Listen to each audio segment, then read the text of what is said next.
ಯಾಕೆ ಹಿಂಗೆ ಕೇಂದ್ರ ಸಚಿವರು ಪ್ರಶ್ನೆ ಇಲ್ಲ, ಅದು ಎಲ್ಲ ಅಲ್ಲಿಯ ಸಾಧಕ ಬಾಧಕಗಳನ್ನು ನೋಡಿಕೊಂಡು ಸ್ಪೀಕರ್ ಅವರು ಅವರ ಅಭಿಪ್ರಾಯಗಳನ್ನು ತಗೊಂಡು ಅದೆಲ್ಲ ಪ್ರೊಸೀಜರಲ್ಲಿ ಮಾಡುವಾಗ ಸ್ವಲ್ಪ ಡಿಲೇ ಆಗ್ಬೋದು. ಆದರೆ ಅದನ್ನು ಸರಿಯಾದ ರೀತಿಯಲ್ಲಿ ಮಾಡಬೇಕು. ಅದಕ್ಕಾಗಿ ನಾವು ಇವತ್ತು COD ಕೊಟ್ಟಿದ್ದೇವೆ.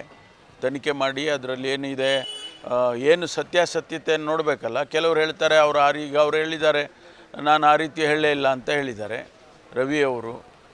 ಆದರೆ ಅಲ್ಲಿ ನಡೆದಿರೋದೇ ಬೇರೆ ಅಂತ ಬೇರೆಯವರು ಹೇಳ್ತಾರೆ. ಸಾಕ್ಷ್ಯಗಳು ಪಕ್ಕದಲ್ಲಿದ್ದವರೆಲ್ಲ ಕೇಳಿಸ್ಕೊಂಡವರು ಅವರು ಹೇಳ್ತಿದ್ದಾರೆ. ಇದೆಲ್ಲ ತನಿಖೆ ಆಗಬೇಕಲ್ಲ, ಅದಕ್ಕಾಗಿ COD ಆದೇಶ ಮಾಡಿದ್ದೇವೆ. ಹುಬ್ಬಳ್ಳಿ ಧಾರವಾಡದಲ್ಲಿ ಮಹಿಳಾ ಸಿಬ್ಬಂದಿಗಳು ಪತ್ರ ಬರೀತಾರೆ ಸರ್, ನಮಗೆ ರಕ್ಷಣೆ ಕೊಡಿ, ಓರ್ವ ಪೊಲೀಸ್ ಅಧಿಕಾರಿ ನಮ್ಮ ಮೇಲೆ ಲೈಂಗಿಕ ಕಿರುಕುಳ ಮಾಡ್ತಿದ್ದಾರೆ ಅಂತೇಳಿ ರಾತ್ರಿ ನಿಮ್ಮ ಮೇಲಾಧಿಕಾರಿಗಳು ಹೋಗ್ತಾರೆ, ಕ್ಲೀನ್ ಚಿಟ್ ಕೊಡುವಂಥ ಕೆಲಸ ಮಾಡ್ತಾರೆ.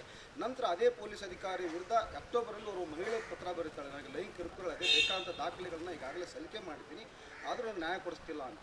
ಇಲ್ಲ, ಅದನ್ನು ನಾನು ಕಮಿಷನರ್ಗೆ ಮತ್ತು ಹಿರಿಯ ಅಧಿಕಾರಿಗಳಿಗೆ ಅವ್ರ ಹತ್ರ ವರದಿ ತೊಗೊಳ್ತೀನಿ. ಅದ್ರ ಬಗ್ಗೆ ಏನು ನಡೆದಿದೆ ಅಂತೇಳಿ ವಿಚಾರ ಮಾಡ್ತೇನೆ. ಒಂದು ವೇಳೆ ಅದು ಸತ್ಯ ಕಂಡು ಬಂದರೆ ಅವ್ರ ಮೇಲೆ ಕ್ರಮ ತಗೊಳ್ಳೋಣ. ಅವರೇ ಹೇಳ್ತಾರೆ ಸರ್, ನಾವು ಏನು ತಪ್ಪಾಗಿಲ್ಲ, ಯಾವುದೇ ರೀತಿಯ ಇಲ್ಲಿ ಏನೂ ಆಗಿಲ್ಲ ಅಂತ ಹೇಳ್ತಾರೆ. ಮತ್ತು ರೂಲ್ ನಂಬರ್ 7 ಅವರೇ ಕೊಟ್ಟು ಬರ್ತಾರೆ ಸರ್, ತಪ್ಪಾಗಿಲ್ಲ ಅಂದರೆ ಅದೇ ವಿಚಾರ ಮಾಡ್ತೀನಿ. ನೀವು ಹೇಳಿದ್ದು ಒಳ್ಳೆಯದಾಗಿದೆ, ವಿಚಾರ ಮಾಡೋಣ. ಮಂತ್ರಿಮಂಡಲದಲ್ಲಿ ಸಮಂಜಸ ಇದೆ, ಎಲ್ಲರಿಗೂ ಹೊಂದಾಣಿಕೆ ಸರಿ ಇದೆ. ಯಾಕಂದರೆ ಈ ಟಿ ರವಿ ವಿಷಯದಲ್ಲಿ ಕೆಲವೊಂದು ನಮಗೆ ಗೊತ್ತಿಲ್ಲ ಅಂತ ತಾವು ಹೇಳ್ತೀವಿ, ಇನ್ನೊಂದು ಬೇರೆಯವರು ನಿಮ್ಮ ಇಲಾಖೆಯಲ್ಲಿ ಬೇರೆಯವರು ಹಸ್ತಕ್ಷೇಪ ಮಾಡ್ತಾ ಇದ್ದಾರೆ. ಇದರ ಬಗ್ಗೆ ನೋಡಿದರೆ ಒಟ್ಟಾರೆ ಮಂತ್ರಿಮಂಡಲದಲ್ಲಿ ಏನಾದರೂ ಸರಿ ಇದೆ ಇಲ್ಲ ಅನ್ನುವಂಥ ನೋಡಿ, ಪೊಲೀಸ್ ಇಲಾಖೆ ಬಹಳ ಜವಾಬ್ದಾರಿಯುತವಾದಂಥ ಇಲಾಖೆ. ಪೊಲೀಸ್ ಆದೇಶಗಳನ್ನು ನಡಿಬೇಕಾದ್ರೆ ಇಲ್ಲ ಮುಖ್ಯಮಂತ್ರಿಗಳ ಆದೇಶ ಮಾಡಬೇಕು, ಇಲ್ಲ ಗೃಹ ಸಚಿವರ ಆದೇಶ ಮಾಡಬೇಕು.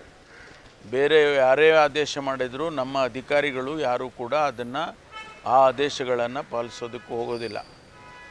ಸುಮ್ಮನೆ ಇವರು ಹೇಳ್ತಾರೆ, ಹಸ್ತಕ್ಷೇಪ ಮಾಡ್ತಾರೆ. ಈಗ ಜೋಶಿ ಅವರು ಹೇಳಿದ್ದಾರೆ, ಅಸಮರ್ಥ ಗೃಹ ಸಚಿವರು ಅಂತೇಳಿ.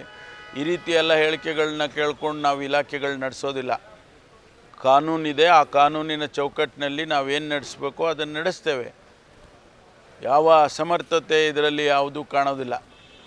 ಸರ್, ಹುಬ್ಬಳ್ಳಿ ಧಾರವಾಡ ಹೊಸ ಕಮಿಷನರ್ ಬಂದ ಮೇಲೆ ಸಾಕಷ್ಟು ನಿರೀಕ್ಷೆಗಳು ಅವೆಲ್ಲವೂ ವಿಷಯ ಆಗಿವೆ.